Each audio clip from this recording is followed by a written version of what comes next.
tell us about some of the topics you'll be writing about. Well, first off, we're going to talk about lighting, trends in lighting, and how lighting can affect your event.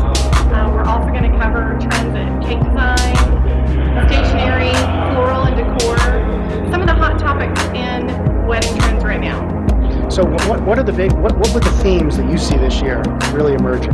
One of the main things that clients are asking me for is an anthropology style look, which to me means a very collected look, something that includes items from your home, your personal life, for a kind of found in grandmother's attic look and feel.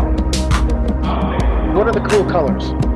I think copper is going to be one of our next new neutrals. We've been through black, charcoal, and brown in the past few years. I think copper is coming up as the new metallic